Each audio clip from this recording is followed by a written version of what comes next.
आणि ती बुलेटवर येणार, मस्त पाहून जाणार आणि घरी गेल्यावर म्हणजे पप्पा हे मला शब्द पसंत नव्हते, दुसरं पहा. बिलकुल नाही. आणखी 10 वर्षांनी तुमचे मुलं भांडेच घासणार आहेत. म्हणून आतापासूनच ट्रेनिंग द्या. छोट्या छोट्या वाट्या, डिश, मग थाट, मग पातेले, आणि 1-2-3 वर्षात चांगला नंबर 1 चा भांड्यावाला होईल. नंबर 1 चा भांड्यावाला. सगळे भांडे घासायचे शिकला का त्याला म्हणायचं शेजारचे घे 2-4 घर. लग्नापर्यंत तेवढीच कमाई होईल. हुंडा द्यावा लागणार आहे.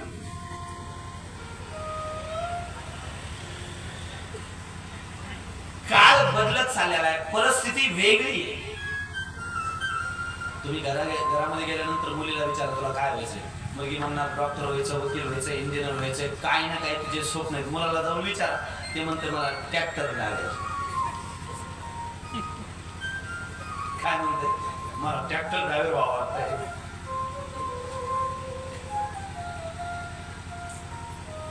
स्वप्न मोठं आहेत मुलाचं.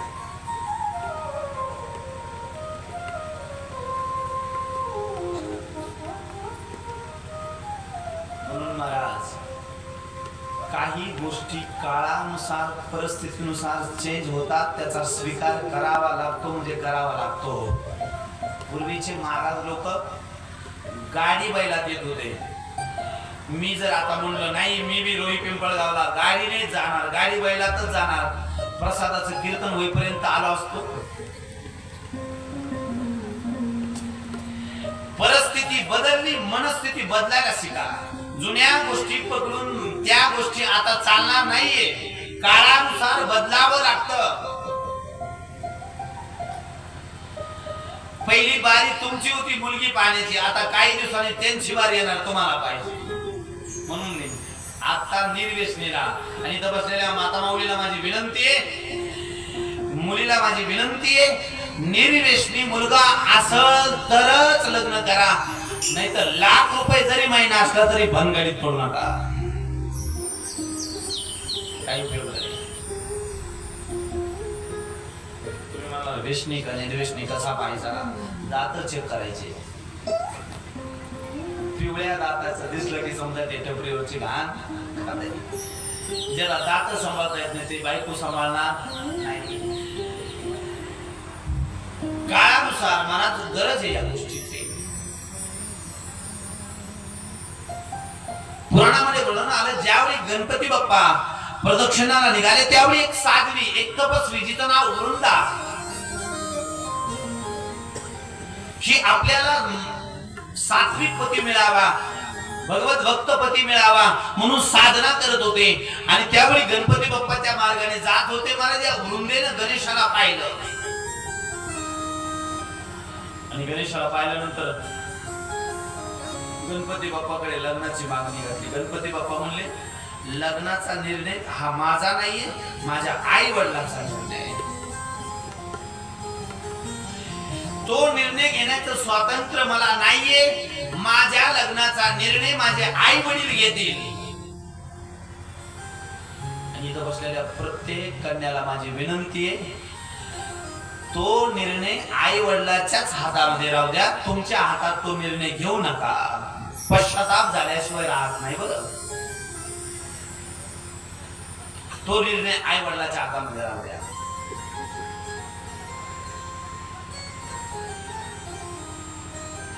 गणपती बाप्पा म्हणले मी या निर्णयाला माझ्या आई वडिलांचं मत पाहिजे, मी निर्णय देऊ शकत नाही. त्यावेळी महाराज वृंदेला राग आला आणि वृंदेला राग आल्यानंतर या वृंदेनं गणपती बाप्पाला शाप दिला. म्हणजे तू माझा स्वीकार करत नाही, माझ्या बरोबर लग्न करत नाही, मी शाप देते. म्हणजे तुझे 1 नाही 2 लग्न होते. गणपती बाप्पाला शाप दिला 2 लग्नाचा. गणपती बाप्पाने सुद्धा शाप दिला. म्हणले तू मला 2 लग्न होणार असा शाप दिला, मी तुला शाप देतो. म्हणले तुला पती जे मिळतील ते राक्षस मिळतील.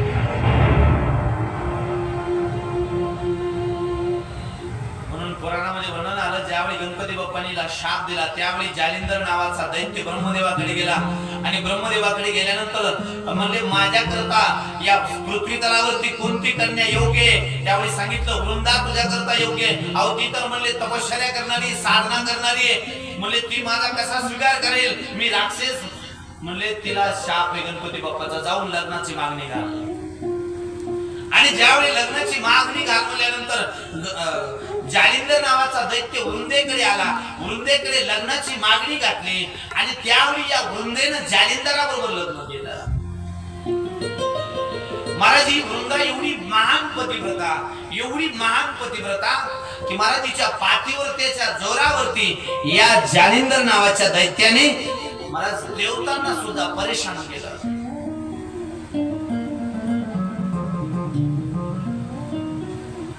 संत तुकाराम महाराज वर्णन करतात, तुका म्हणे पतिव्रता तिची देवावरी सत्ता, देवावर सुद्धा सत्ता गाजवण्याचा अधिकार पतिव्रतेमध्ये.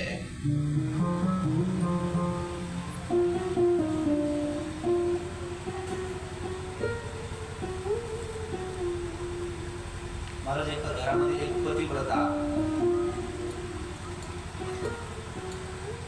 मुसाळाने धान्य कुटत होते आणि मुसाळाने धान्य कुटत असताना अचानक तिची मैत्रीण आली. मुसाळाने धान्य कुटणं चालू होतं. महाराज तिचे पती झोपलेले होते. महाराज पती उठल्याबरोबर त्या पतीने आवाज दिला, माझ्या करता पाणी घेऊन ये. महाराज पाणी घेऊन मग ये म्हणल्यानंतर महान पतिव्रता महाराज मुसळ हातामध्ये होतं, नेमकं ते असं वरती गेलं होतं. महाराज वरती गेल्यानंतर त्या पतीचा आवाज ऐकल्याबरोबर ते वरती सोडून दिलं. जसं वरती सोडलं तसं वरतीच राहिलं. तिच्या मैत्रिणीने हे पाहिलं आणि तिला विचारलं, म्हणले हे मुसळ वरती कसं काय राहिलं? ते म्हणले केवळ पतिव्रता धर्माचं पालन करते, या पतिव्रता धर्माच्या पालनामुळे हे मुसळ वरती राहिलं. महाराज मैत्रीण उठली, ती म्हणली आज मला सुद्धा पतिव्रता व्हायचंय. घरी आली, नवऱ्याला म्हणले हो उद्या मला पतिव्रता व्हायचंय. पतीने म्हणले ठीक आहे, होय पतिव्रता, चांगली गोष्ट आहे का, वाईट गोष्ट थोडी. पण म्हणले मला तुम्हाला मदत करायची. पतीने म्हणले काय मदत करायची? म्हणले उद्या मी मुसळ घेऊन धान्य कुठे, तुम्ही झोपून राहायचं आणि अचानक झोपीतून उठायचं आणि मला आवाज द्यायचा, ए माझ्याकरता पाणी घेऊन ये. मी मुसळ कुठत, मुसळाने धान्य कुठत राहील, तुमचा आवाज ऐकल्याबरोबर तुम्हाला पाणी घेऊन येईल. पती म्हणले ठीक आहे, काही अडचण नाही. ठरल्याप्रमाणे महाराज याला झोप नाही तरी हा झोपला. हिनं मुसळ हातामध्ये घेतलं, कुटवणं धान्य चालू होतं. बराच वेळ झाला, कुटवता कुटवता हात एकदम थकून गेला आणि ही मनात म्हणू लागली, हा कधी उठतो हाल्या, सॉरी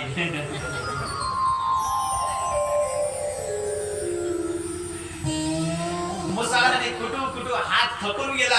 मनामध्ये विचार करू लागली, किती वेळ तर झालं झोपलेत, कधी उठतात काय माहिती, चिडचिड होऊन गेली. आणि महाराज एकदम हात थकून गेला, परंतु पतिव्रता व्हायचं काय करता, कुटवणं चालूच ठेवलं.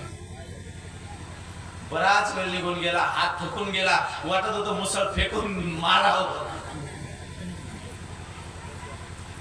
परंतु मनामध्ये पुन्हा येतं नाही मला पतिव्रता व्हायचंय, मुसळ फेकून कसं जमल. पुन्हा कुठत बसले आणि तेवढ्यात महाराज हा झोपलेला पती उठला आणि उठल्यानंतर तिला म्हणला, ए माझ्याकरता पाणी घेऊन ये. महाराज तेव्हा मुसळ वरती होतं. तिनं वरतून सोडलं, जसं सोडलं तसं नाकावर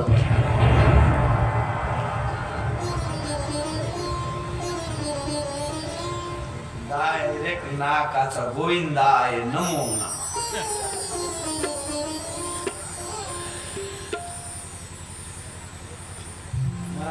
पतिव्रता हे बोलणं नाहीये, पतिव्रता होणं काही ठरवणं नाहीये. म्हणले पतिव्रता होणं म्हणजे आपल्या मनावर विजय मिळवणं. महाराज जोपर्यंत मनावर विजय मिळवता येत नाही तोपर्यंत पतिव्रता होता येत नाही. ज्यावेळी परपुरुष वडिलाप्रमाणे वाटेल, भावाप्रमाणे वाटेल, त्यावेळी तुमचं पातिव्रत्य टिकून नाही.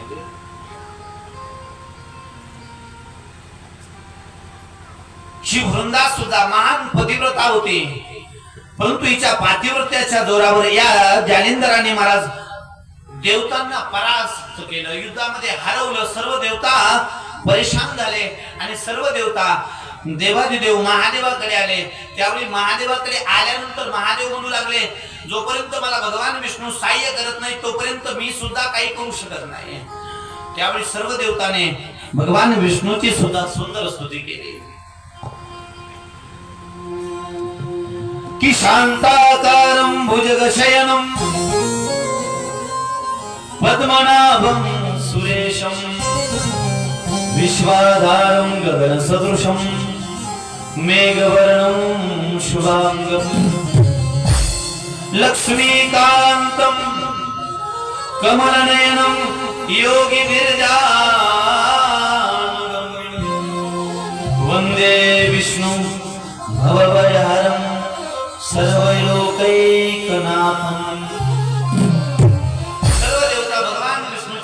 स्तुती करू लागले आणि ज्यावेळी भगवान विष्णूची स्तुती केली त्यावेळी भगवान विष्णूने प्रश्न केला, म्हणले एवढी स्तुती कशा करता चालू आहे? त्यावेळी सांगितलं, देवा ती महान पतिव्रता वृंदा आणि तिचा पती आमचं भजन बंद करू लागला, साधनेमध्ये व्यत्यय आणू लागला, आमच्या स्त्रियांचं पातिव्रत्य धर्म नष्ट करू लागला.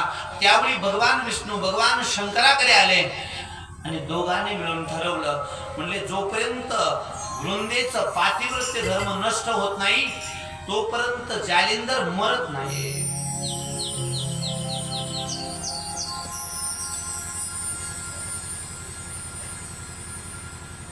आता मला सांगा, पतिव्रता स्त्रीचं पातिव्रत्य धर्म संपवणं हे पाप आहे का पुण्य आहे? पाप आहे. परंतु भगवान विष्णू आणि भगवान शंकर दोघं मिळून काय ठरवतात की वृंदेचं पातिव्रत्य नष्ट करायचं. मग जर पातिव्रत्य धर्म नष्ट करणं पाप आहे तर भगवान विष्णूने भगवान शंकराने हे पाप का केलं?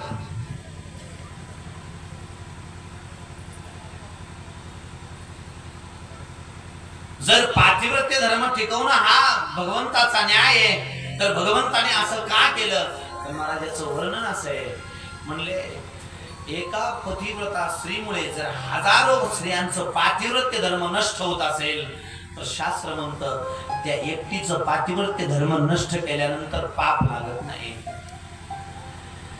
जर एकामुळे अख्खं गाव समाप्त होत असेल तर शास्त्र म्हणतं त्या एकाला मारल्यानंतर पाप लागत नाही.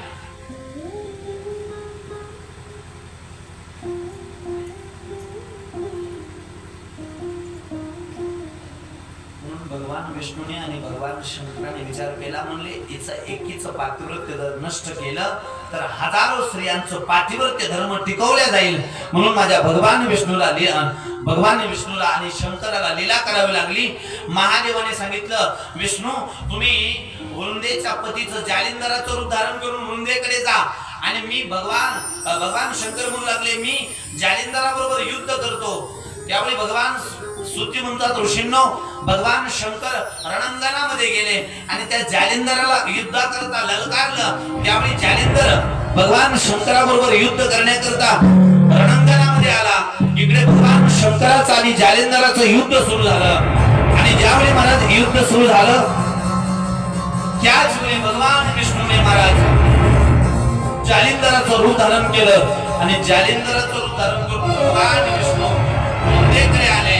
महाराज पती आले या भावनेनं वृंदेनं सुंदर पाठ टाकला, चरण तुटले आणि महाराज पती भावाने महाराज पूजा केली आणि महाराज पती भावाने आपल्या पती समजून त्या भगवान विष्णूला स्पर्श केला आणि महाराज स्पर्श झाल्याबरोबर तिचा पातिव्रत्य धर्म नष्ट झाला.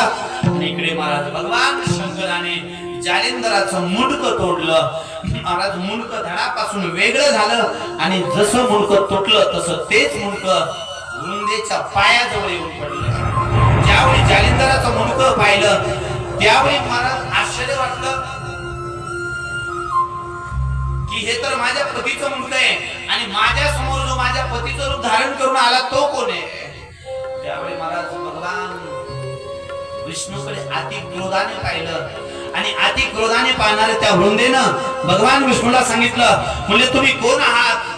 तुमचं मूळ रूप प्रगट करा, नाहीतर मी तुम्हाला जाळून भस्म करेल.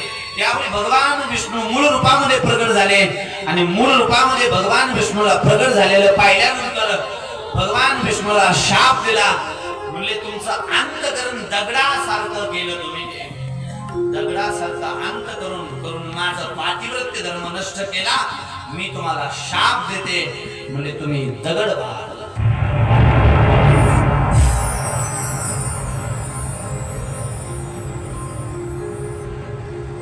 दगडासारखा अंतकरण करून माझा पातिव्रत्य धर्म नष्ट केला. मी तुम्हाला शाप देते, तुम्ही दगड व्हा. त्यावेळी भगवंताने सुद्धा शाप दिला, म्हणजे तू सुद्धा वृक्ष होशील. आणि महादेव आल्यानंतर दोघांना उपशाप दिला. भगवान विष्णूला म्हणले, तुम्ही जरी दगड झाले तरी तुम्हाला विष्णू म्हणून पूजल्या जाईल आणि त्या दगडाला शालिग्राम भगवान म्हटलं जाईल. त्यावेळी वृंदेला सुद्धा उपशाप दिला, म्हणले जरी तू वृक्ष झाली तरी मी तुला उपशाप देतो, म्हणले तू तुळशी वृक्ष होशील.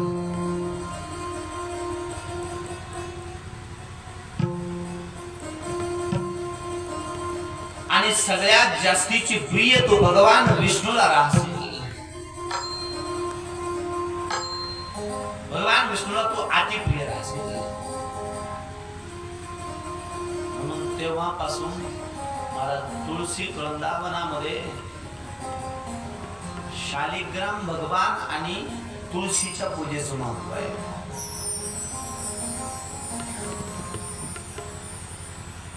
परंतु तुम्ही आम्ही जास्त शिकल्यामुळे हिनं देवपूजा करता करता एक दिवस पाहिलं तुळशीमध्ये एक गोट आहे. तिला वाटलं हा महादेवच आहे. आणि ही थोडी शिकलेली होती, ती म्हणली माझ्या सासूबाईला चांगला महादेव भेटला नाही. ही गेली डायरेक्ट मुदखेडला वडाऱ्याकडे आणि हिने मस्त महादेव बनवून आणला आणि तो महादेव तुळशीत नेऊन ठेवला. तुळशी बरोबर शालिग्राम भगवंताच्या पूजेचं महत्व. शालिग्राम भगवान, तुळशीमध्ये शालिग्राम भगवान ठेवण्याचं शास्त्र आहे.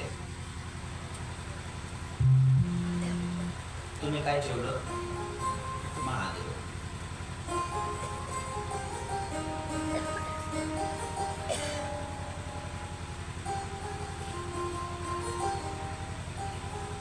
शालिग्राम भगवंतावरती तुळशी अर्पण करण्याचं विधान आहे. शालिग्राम भगवंतावरती तुळशी अर्पण केल्या जाते. शालिग्राम भगवंताला आणि तुळशीच्या पूजनाचं खूप मोठं महत्व आहे. म्हणून पुराणामध्ये वर्णन आलं, तुळशी जवळ शालिग्राम भगवान ठेवा.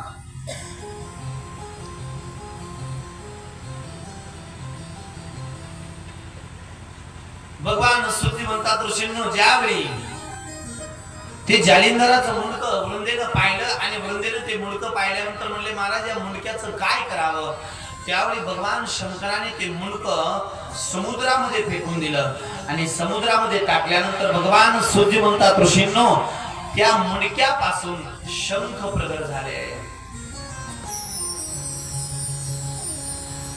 आणि शंख प्रगट झाल्यानंतर भगवान शंकराने वरदान दिलं, म्हणले शंखाचं पाणी सर्व देवतांना चालत, परंतु शंखाचं पाणी महादेवाला नाही.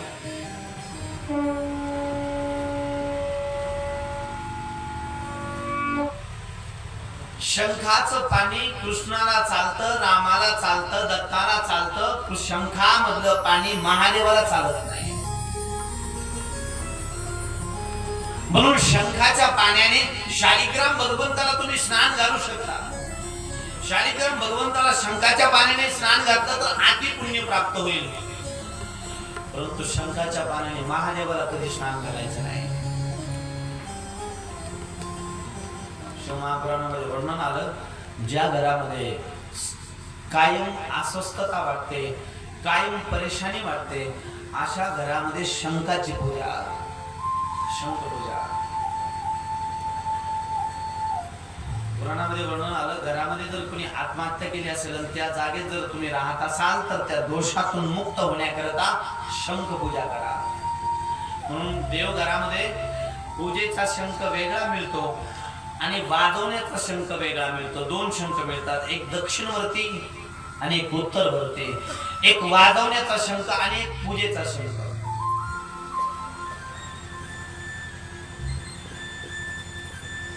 ज्या घरामध्ये आत्महत्या केली अशा घरामध्ये शंख पूजा झाली पाहिजे. शंखाच्या पूजेनं त्या घरातील दोष समाप्त होतात, त्या जागेतील दोष समाप्त होतात. म्हणून पूर्वीचे लोक घरामध्ये शंख वाजवायचे, आता शिट्या वाजवतात.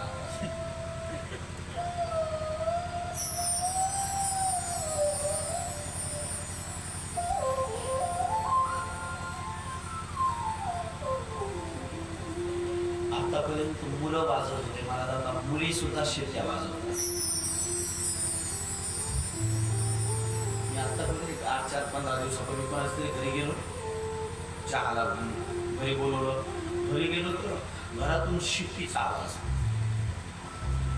घरातून शिट्टीचा आवाज येत होता. मी सहज विचारलं, म्हणलं कोण तुमचा मुलगा शिट्टी कोण शिट्टी मुलगा शिट्टी वाजवतो का कोण वाजत आहे? म्हणलं नाही, म्हणले घरात मुलगी आहे. म्हणलं बरं झालं चहाला बोलवलं.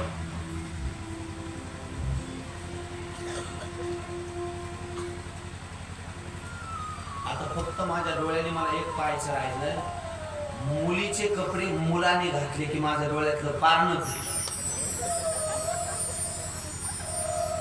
तुमचे यांनी घातले, तुमचे यांनी घातले, फक्त आता यांचे तुम्ही घातले तर आपल्या डोळ्याने पाहायचंच काम करायचं, सगळं जग पाहिलं. तुमचे यांनी घातले गेले, घातले.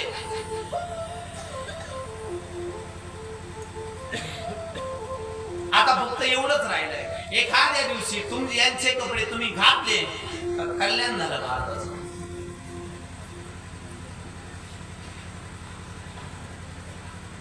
महाराज, माणसं मेंटली दलिंदर झाले, दलिंदर. फाटलेले कपडे घालणं हे दलिंदराचं लक्षण आहे. 99% आता सध्या लोक फाटलेली जीन्स घालतात, गुडघ्यात फाटलेली, मांड्यापर्यंत फाटलेली, आणि ते शायनिंग मारत चालते. मुलं मुली खेड्यात आणखी बरं आहे. महाराज, शास्त्राने फाटलेले कपडे हे महाराज दरिद्र येण्याचं लक्षण सांगितलं. आता माणसं मेन